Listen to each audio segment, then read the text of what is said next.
और सीधे लिए चलते हैं आपको हरिद्वार, जहां पर सीएम पुष्कर सिंह धामी संबोधित कर रहे हैं।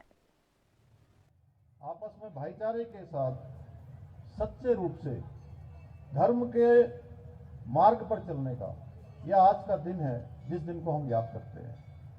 आखिर हम महापुरुषों को क्यों उनका स्मरण करते हैं, ये भी एक प्रश्न है कि हम महापुरुषों की जयंती प्रत्येक वर्ष क्यों मनाते हैं, उनका स्मरण क्यों करते हैं।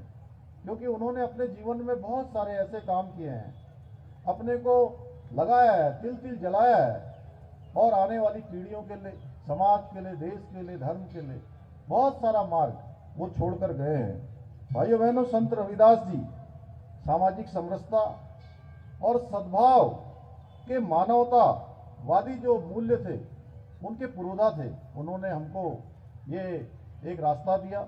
उन्होंने जो समाज में बहुत सारी जो बुराइयां हैं, कुरीतियां हैं, उनको दूर करने में आज से 650 वर्ष पूर्व लगभग उन्होंने उन सब कुरीतियों को दूर करने में अपनी बहुत महत्वपूर्ण भूमिका निभाई थी। इसलिए हम आज भी उनको याद करते हैं, उनके द्वारा बताए हुए मार्ग पर चलते हैं।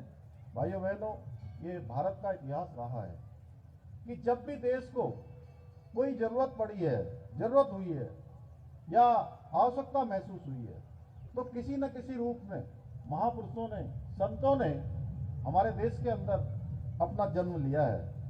और संत रविदास जी ने भी उस भक्ति आंदोलन के वो महान संत थे जिन्होंने भारत कभी कमजोर न हो, उस समय भारत कमजोर हो चुका था, उसको मजबूत करने के लिए उन्होंने जन्म लिया।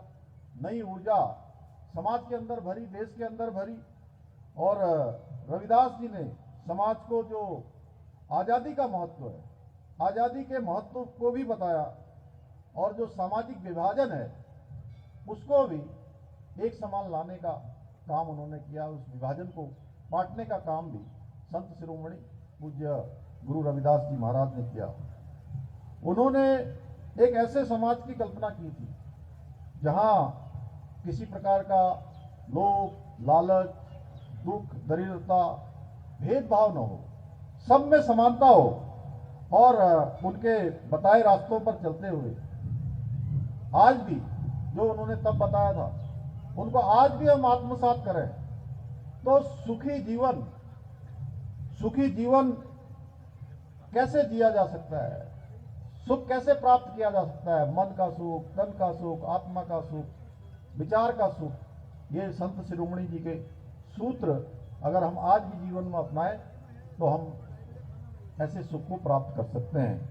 महान संत गुरु रविदास जी के संदेशों को अपनाकर ही आज का भारत हमारे प्रधानमंत्री आदरणीय मोदी जी के नेतृत्व में तेजी से उसी रास्ते पर आगे बढ़ रहा है। आपने देखा होगा, कल उन्होंने बनारस में जाकर पूज्य गुरु संत रविदास जी महाराज को नमन किया, उनको याद किया, उनको श्रद्धांजलि अर्पित की। उन्हीं के रास्तों पर आज हम उत्तराखंड को भी तेजी से उस रास्ते पर बढ़ाने के लिए अग्रसर हो रहे हैं, उस रास्ते को अपना रहे हैं। संत रविदास जी सामाजिक परिवर्तन के प्रतीक हैं, इसलिए उनके संकल्प को ही ध्येय मानकर आज उत्तराखंड के बहुत सारे ऐसे स्थान हैं, सुदूरवर्ती क्षेत्र हैं, कठिन क्षेत्र हैं, दुर्गम क्षेत्रों में जो गरीब है, वंचित हैं, दलित हैं, पिछड़े हैं, उनकी सेवा का हमने संकल्प लिया है और संकल्प लेकर हम आगे बढ़ रहे हैं। भाइयों बहनों, आदरणीय प्रधानमंत्री मोदी जी के नेतृत्व में डबल इंजन की सरकार संत शिरोमणि रविदास जी के बताए हुए मार्ग को अपनाकर दलितों के लिए, शोषितों के लिए, पिछड़ों के लिए, व वंचितों के लिए काम करने के लिए कृत संकल्पित है। और जैसा अभी यहाँ पर मेरे से पहले वाले वक्ताओं ने कहा, संत रविदास जी ने कहा था, ऐसा चाहूं राज में मिले सबन को अन्न, छोट बड़ों सब सम बसे, रविदास जी रहे प्रसन्न। यानी कि एक ऐसा मैं समाज चाहता हूं, ऐसा राज चाहता हूं जिसमें सभी को अन्न मिले, कोई भूखा न रहे, हर कोई एक समान रहे, सभी समरस रहें, सभी समान रहे।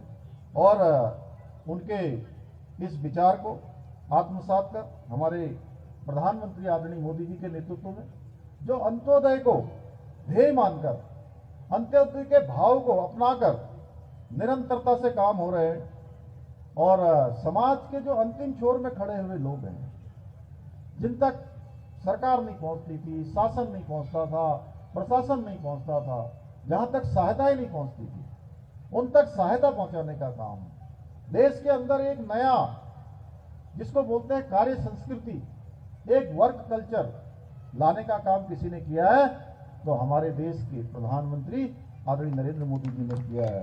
आप सबको याद है भाइयों बहनों, पूर्व की सरकारों में भी, अन्य सरकारों का कार्यकाल भी आपने देखा है और किस तरह वास्तव में गरीबों को अन्न के लिए तरसना पड़ता था, खुली छत के नीचे सोने के लिए मजबूर होना पड़ता था।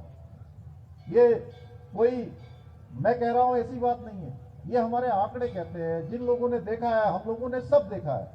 मैं वही बात कह रहा हूं, हमारी जो माताएं बहनें थी उनको किस प्रकार से खुले में शौच के लिए जाने को मजबूर होना पड़ता था, कितनी शर्मिंदगी उठानी पड़ती थी। चूल्हे के धुएं में रोटी बनाकर हमारी माताएं बहनें तमाम प्रकार से किस प्रकार से उनको अनेक जो बीमारियां थी उनका भी सामना करना पड़ता था। लेकिन आज हमारे प्रधानमंत्री आदरणीय मोदी जी के नेतृत्व वाली सरकार ने जहां गरीबों को 4 करोड़ के लगभग मकान देने का काम किया है, 4 करोड़ के लगभग महिलाओं मकान देने का काम प्रधानमंत्री आवास योजना में किया गया है। महिलाओं को, हमारी बहनों को, माताओं को खुले शौच से मुक्ति मिली है।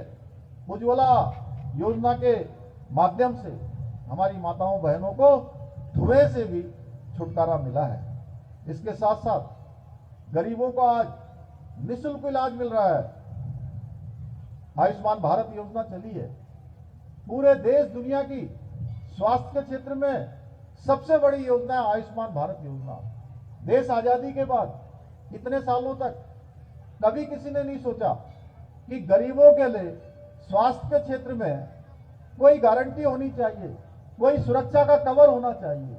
प्रधानमंत्री मोदी जी के नेतृत्व में 5 लाख रुपए तक की गारंटी का कवर देने का काम आयुष्मान भारत योजना के माध्यम से हो रहा है।